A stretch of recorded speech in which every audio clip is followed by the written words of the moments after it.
Oke, dari Abesan saya akan membuat video mereview 3 pakan impor, Saki Hikari, Mizuho, dan Hi-Silk untuk 2 bulan ke depan. Nanti kita lihat bagaimana perkembangannya, mana yang unggul dalam sisi tertentu, baik skin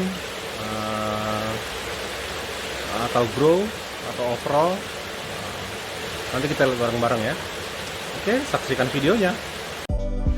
Oke, ini kita proses unboxing dulu. Kita cek satu-satu. Kita lihat ikannya, semoga semuanya nggak ada yang kenapa-kenapa ya. Ini ada kayaknya ada 5 box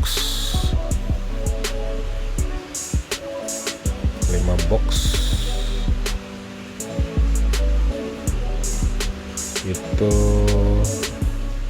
isinya total ikan 60, yang 50 ekor Kohaku dan Sankei dari farm Taniguchi, 10 ekor lagi Shiro Kujaku dari Umusaku. Shironya 5, Kujakunya 5. Nah, yang mau kita pakai untuk review pakannya itu yang Kohaku Sankei. Yang Umusakunya nanti saya buat video tersendiri lah, gimana perkembangannya kalau di ukuran ikan 30 cm pakai Hi-Silk itu gimana. Ikuti terus.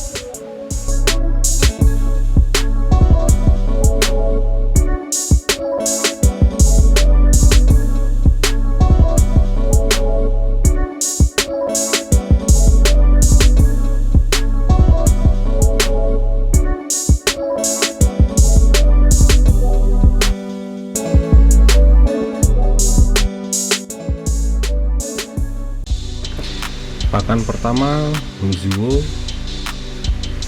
ini ikannya total semua ada 10. Kita lihat 2 bulan ke depan.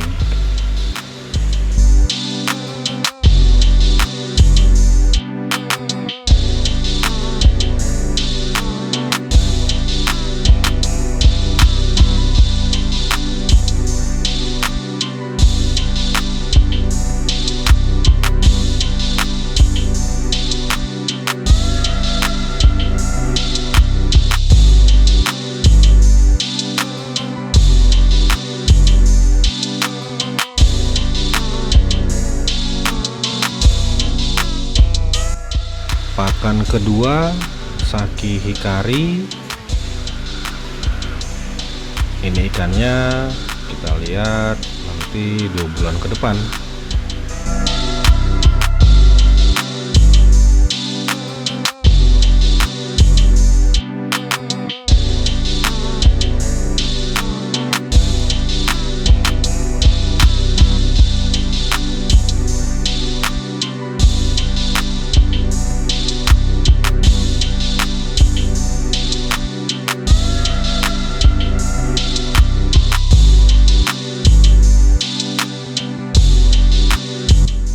Pakan ketiga Hi-Silk,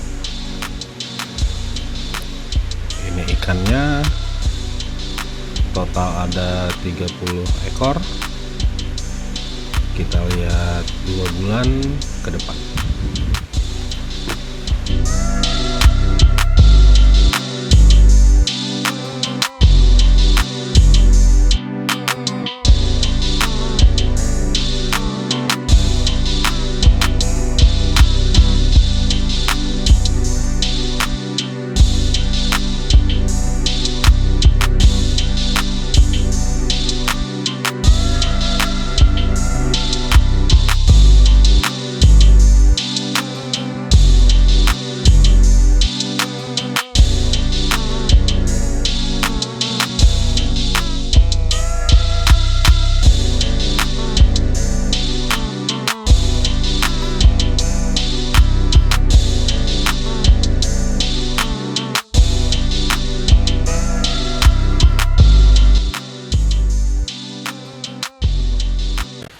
Halo nih guys, ini kita hari kedua setelah kemarin unboxing ya.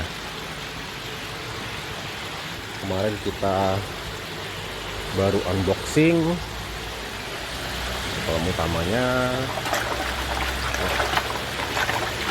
rakus guys, ikannya rakus. Ini kita masuk kolam pertama. Nah, kelihatan ya, kita datang aja udah posisi ikannya udah minta makan nih. Nggak ada yang mojok, satu pun nggak ada yang mojok. Di bawah pancuran juga nggak ada. Nah, kita datang dia udah berkumpul, udah minta makan. Itu tandanya sehat. Dan proses pemindahan dari air pada saat pengiriman ke air tempat kita itu bagus. Ini sehat karena nggak saya campur dengan ikan lain ya. Jadi ikan kemarin itu langsung masuk satu kolam ya, ikan itu aja gitu. Coba ke kolam kedua, update-nya sama tuh, datang ke sini udah, ini posisi ikan minta makan ya. Dia tahu nih kalau ada orang, nah, pasti itu mangap-mangap tuh. Makan om, makan om gitu. Posisi kolam ketiga tuh, ikan di ujung. Kita datang dia langsung mendekat. Nah tuh mangap-mangap. Wah, yang pertama ikannya sehat banget, yang kedua memang mentalnya tuh udah jadi ya, nggak takut sama orang. Dia tahu kalau ada orang itu pasti biasanya ngasih makan. Nah, airnya sengaja saya kasih pendek dulu, belum begitu tinggi, karena untuk menjaga ikan loncat, untuk mencegah perbedaan air yang terlalu jauh dengan air asal ikan. Jadi diadaptasi, kalau bisa sih airnya jangan tinggi-tinggi dulu, nanti kita naikin secara bertahap. Ini kolam ketiga, dia udah nunggu tuh, udah nunggu mau dikasih makan. Nah kalau gini gimana? Kasih makan nggak? Kalau saya kasih makan. Padahal kemarin siang kita baru unboxing ya, kita baru bongkar ikan. Besok paginya dilihat begini, saya kasih makan. Ini juga ada orang dia nggak takut, malah mendekat ya. Tandanya ikan sehat, sama airnya juga cocok.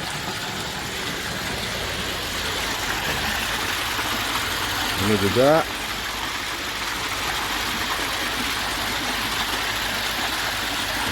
ini awal pertama masuk, jelek orang takut ya, sembunyi di pancuran ya.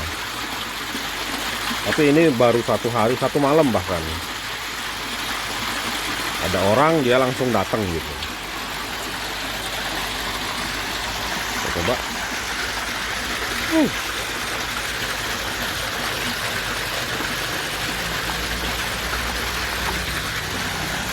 Belum jinak guys. Nggak apa-apa, tapi ini ada bukan ada ya, sudah menunjukkan indikasi ikan itu sehat, benar-benar sehat. Nah tiap-tiap penghobi beda-beda ya, ada yang nggak berani ngasih makan, ada yang, kalau saya sih nggak begitu ngikut teori ya. Jadi sudah main feeling aja, oh ikan ini nggak masalah gitu. Ini tuh dideketin langsung mangap. Kasih makannya biasanya saya langsung kasih pelet yang biasa dicampur dengan jamu, supaya untuk vitalitas ikan naik dulu. Baru besoknya kita mulai keeping menggunakan masing-masing pakan yang sudah kita persiapkan, High Silk, Mizuo, sama Saki Hikari gitu. Nah, ini nanti saya buatin pelet jamunya dulu, baru kita kasih ke ikannya. Nah, ini pelet jamunya udah lumayan kering, kita kasih ke kolam utama dulu.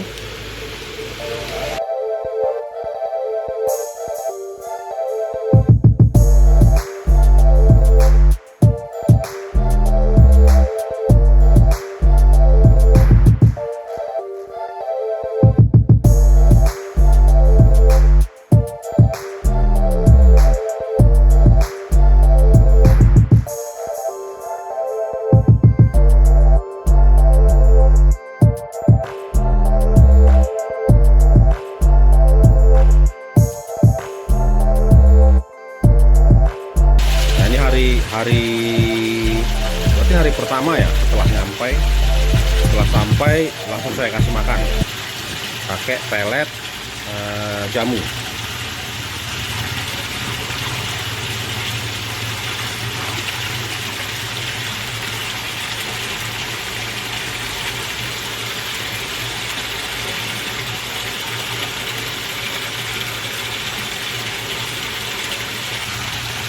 Nggak usah banyak-banyak ngasih makannya, yang penting ya paling tidak satu ikan makan satu lah.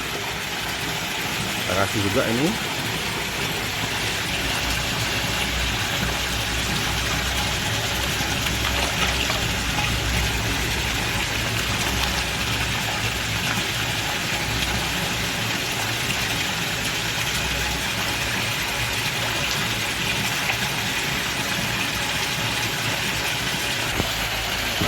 Nah, yang ini yang kolam paling besar,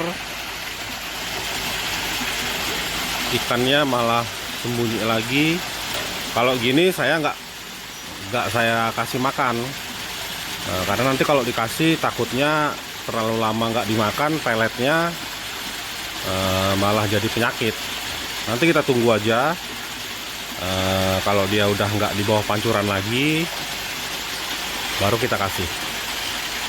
Jadi makan pertama itu belum rutin ya, paling saya kasih pagi sama sore sedikit aja. Jadi gunanya pelet ini hanya untuk mengembalikan atau menambah imun daya tahan ikan, bukan untuk sebagai makanan utamanya ya. Oke, ini udah selang 2 jam ya dari pemberian makan pertama. Komosakunya, nah kita mau coba ke yang kolam High Silk. Tadi kan nggak mau tuh, kita mau coba ini.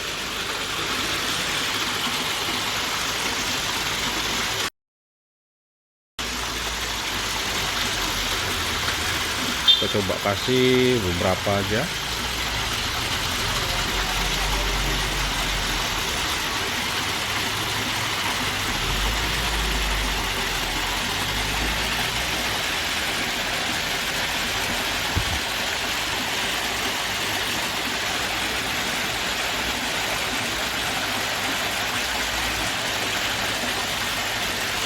Paling kita kasih 10 butir tuh ya. Nah, datang mereka. Kalau sudah datang gitu, kita kasih lagi. Ini, nah tuh.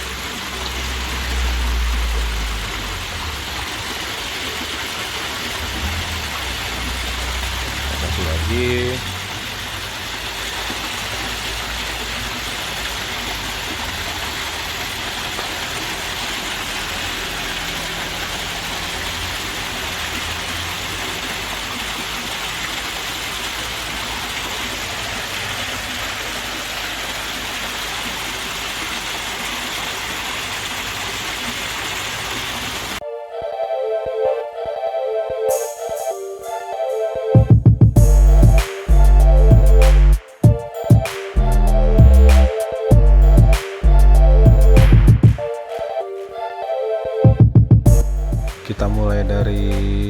Mizuo, ikan yang pertama. Nah, ikan ini tuh ceritanya 3 minggu dalam kolam. Itu air sudah saya naikin, dia lompat guys. Jadi ikan ini lompat, nggak saya karantina, saya masukin lagi. Tapi kemudian di kolam dia kurang lebih 3 minggu juga dia nggak mau makan. Jadi dia stres, muter-muter, makanya pertumbuhannya hanya 2 bulan itu 3 cm. Jadi 3 minggu dia itu puasa ini ikannya ini. Nah, saya review overall dari Mizuo ya. Jadi kenaikannya itu kurang lebih per bulan itu 3 sampai 4 cm. Nah, di sini kita dapetin rata-rata itu pertumbuhannya itu 7 sampai 9 atau 10 cm untuk 2 bulan. Jadi per bulan dia itu bisa antara 3 sampai 5. Nah, kalau menurut saya pribadi ya, dari percobaan ini, dari review ini, Mizuo untuk grow dia menang. Dari segi grow dia menang, dari panjangnya dia menang, kualitas skin juga nggak pecah-pecah amat. Wajar ya kalau kita puspakan begitu. Saya sehari pakannya, pemberian minimal 5 kali, selang waktu itu per 2 jam. Nanti di hari ke-10 saya itu per 1,5 jam, atau per 1 jam di hari ke-10. Nanti di reset lagi, hari pertama lagi pemberiannya per 2 jam, di hari 10 saya balik lagi per jam, jadi double, di hari 10 double tuh. Nah, pemberiannya itu paling sedikit ya, sekali dia makan aja satu naik ikan. Jadi ikan tuh kalau dikasih makan kan dia naik tuh, habis naik dia ngunyah, ya udah, itu udah selesai, itu udah nggak dikasih lagi, jadi sedikit aja. Nah, itu untuk Mizuo. Saya megang untuk grow, saya rasa Mizuo yang menang ya. Nah, kalau skin semuanya hampir rata-rata nggak beda jauh lah, karena mungkin faktor bakat ikan juga bagus ya. Saya rasa untuk grow Mizuo bagus. Nah, kita masuk ke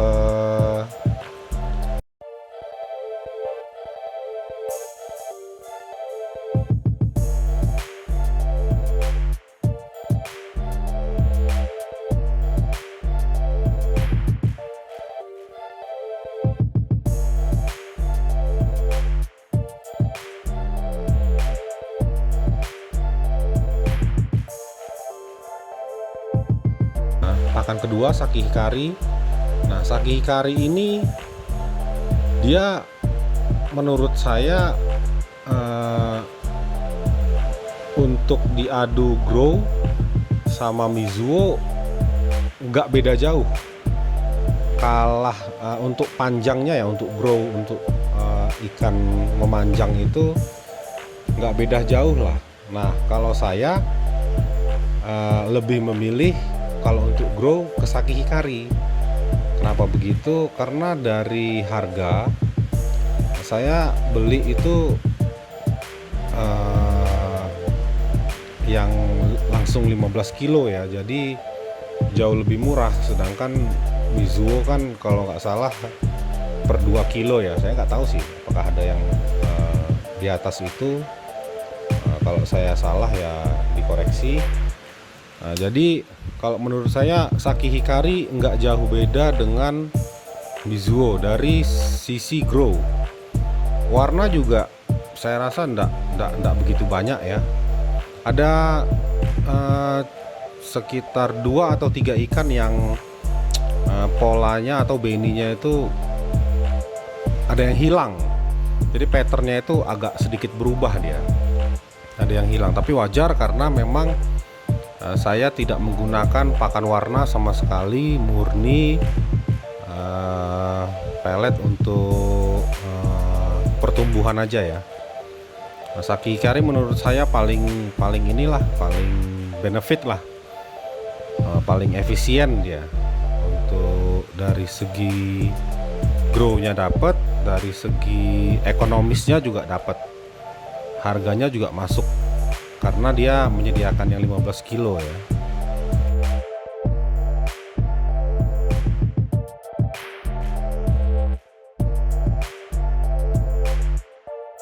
Nah ini pertumbuhannya juga, ini 9 cm, sama Mizuo juga ada yang 9 cm. Nah, ini 8 cm Sanke nya.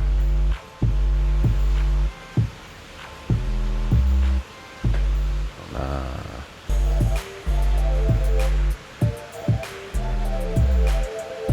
terus ini 10 cm grow-nya. Jadi menurut saya Saki Hikari bisa ngimbangin Mizuo ya, walaupun Mizuo lebih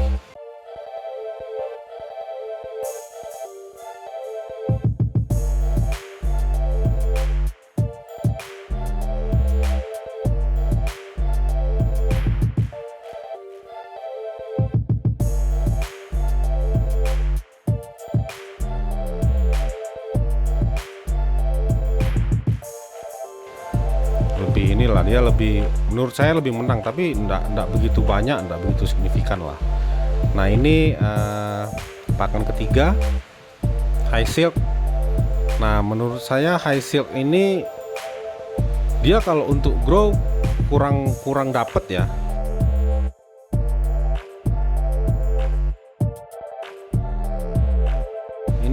Ini ikan kedua hanya pertambahan 6 cm. Memang ya yang pertama sih memang dari ikannya ya, bakatnya nggak ada bakat jumbo lah istilahnya.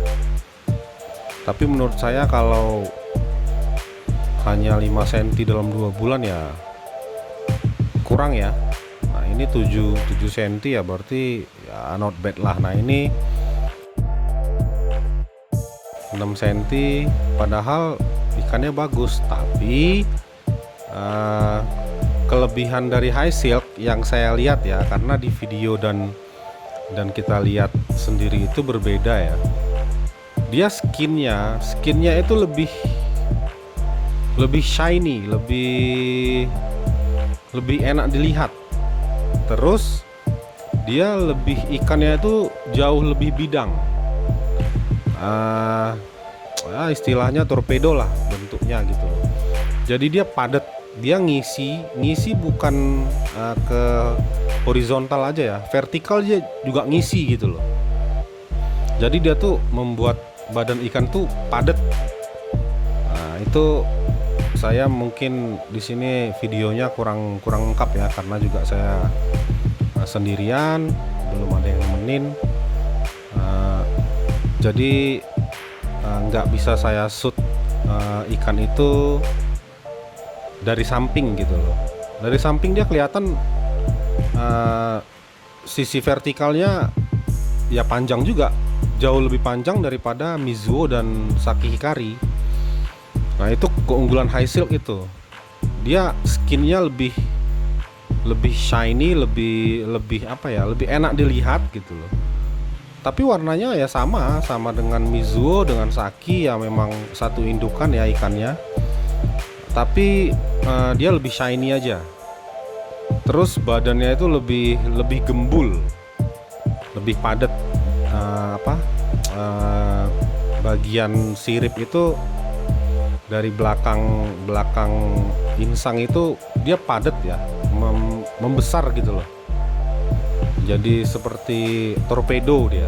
Nah, dia ngisi badannya itu padat gitu loh. Itu penampakan saya secara langsung, karena kalau ikan ini di video dan dilihat langsung beda ya. Memang kadang sama-sama diukur di video size-nya 25, tapi ketika dilihat langsung yang 251 ini seperti 20 cm, tapi yang 251 lagi ini seperti 35 cm. Nah itu Padahal kalau diukur ya sama-sama 25. Nah itu dilihat langsung itu beda dia. Nah, ikan ini kalau dilihat langsung dibandingkan dengan yang Saki atau Mizuo ya hampir sama, karena apa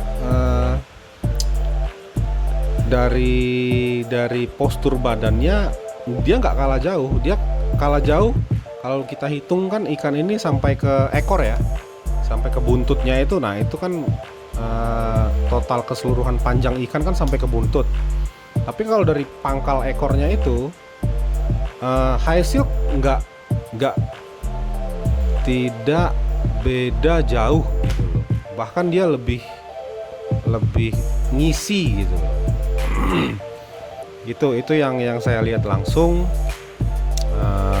Jadi masing-masing pakan itu nggak ada yang super ya, ini nomor 1, ini nggak ada.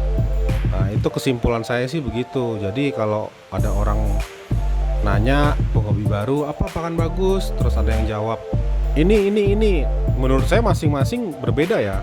Kita mau minta apa dulu nih? Mau ngisi badan ikan baik secara vertikal maupun horizontal, saya rasa high silk recommended. Tapi kalau kita mau ngejar grow dulu, kita kejar panjang dulu, nanti baru kita isi Mizuo atau Saki, it's okay gitu loh. Kalau ada budget Mizuo oke, tapi kalau mau yang lebih ekonomis Saki paling masuk di kantong ya, paling pas gitu. Setelah diukur 30, kita mau ngisi secara vertikal, mau gemukin gitu, high silk menurut saya recommended lah. Walaupun masih banyak pakan yang lain impor yang bagus juga yang katanya ya, tapi di kemudian hari nanti pasti saya coba deh pakan yang lainnya. Nah, ini 8 ya, rata-ratanya grow-nya biasa-biasa saja, tidak yang langsung signifikan begitu, enggak. Cuman dia lebih mengisi. Nah, itu kesimpulan saya, kalau di high silk dia lebih padat gitu. Juga lebih shiny. Nah, itu kesimpulan saya dari review ini. Semoga teman-teman yang mau nyoba pakan impor penasaran, monggo dicoba. Tapi yang pasti saran saya yang pertama, pastikan dulu ikannya bener-bener yang teman-teman suka. Kalau yang teman-teman suka itu ya udah pasti itu paling bagus menurut teman-teman ya. Menurut kalian yang paling bagus ya itu yang paling kalian suka gitu loh. Kalau belum mengerti ya tanyalah sama penghobi-penghobi yang sudah lebih dulu, atau sama penjual-penjual yang kompeten. Ikan yang bagus gimana nanti di keeping menggunakan pakan impor ini ya, nanti ya mudah-mudahan sih hasilnya nggak beda jauh dengan yang saya review ini ya. Nah menariknya ini kalau kita keeping Gosanke, tapi khususnya Kohaku sih, menurut saya khususnya Kohaku, pasti dia ada 1 atau 2 yang beninya pudar. Nah saya ini ikan ke-30 bukan pudar lagi, hilang. Jadi dari Kohaku dia berubah menjadi Shiromuji. Nah ini ikannya, padahal polanya waduh bagus sekali ya. Saya suka 2 step, simple, nggak neko-neko, walaupun ya nggak sampai terlalu jauh ke pangkal ekor gitu, tapi oke lah gitu loh, nggak kena mata, oke lah, patternnya overall oke. Cuman ya itu resikonya keeping Gosanke ya. Kita pelihara koi ini kan terkadang untuk melihat rasa penasaran ya, ini ikan ini jadinya seperti apa gitu loh. Sambil kita pelihara, kita kasih makan, kita berharap ikan ini bagus, ternyata tidak. Nah itu kan banyak faktor ya, faktor air, faktor apa. Kalau saya sih nggak terlalu pusingin lah, mau faktor air, mau faktor pakan, atau mau faktor apapun itu ya Ya sudah, saya coba lagi. Sambil saya belajar lagi, saya coba lagi ini apa. Tapi kalau menurut saya sih faktornya, ya memang ikan ini bakatnya kurang bagus lah gitu loh. Saya nggak mau terlalu nyalahin diri saya, wah saya kurang ini, saya kurang itu. Saya mikir aja udah deh, memang ikannya nggak rezeki, ya kurang bagus, ya sudah gitu. Masih banyak juga yang lain yang lebih bagus. Coba lagi, coba lagi, coba lagi, sampai kita bisa benar-benar dapat dapat selanya ya, istilahnya dapat selanya. Oh gini melihara kohaku tuh begini gitu, airnya kurang cocok nih, gini. Nah nanti kita dapat sendiri kok selanya gitu. Saya juga belum bisa ngasih saran airnya harus begini, enggak. Saya juga baru kok jadi penghobi, cuman saya mau sharing ke teman-teman. Nah, ya seperti reviewer lain, kali ini saya kebetulan hobi koi, ya saya review ikan koi gitu. Nah mudah-mudahan video ini dapat membantu teman-teman semua, dapat memberi pengetahuan, dapat memberi masukan juga buat memilih pakan mana sih yang cocok untuk ikan saya. Saya mau ngapain ikan nih, mau membuat bulky kah atau mau ngejar grow pertumbuhan. Nah, mudah-mudahan video ini bisa memberikan referensi lain ya.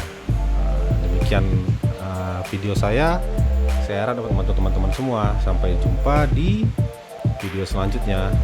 Bye bye.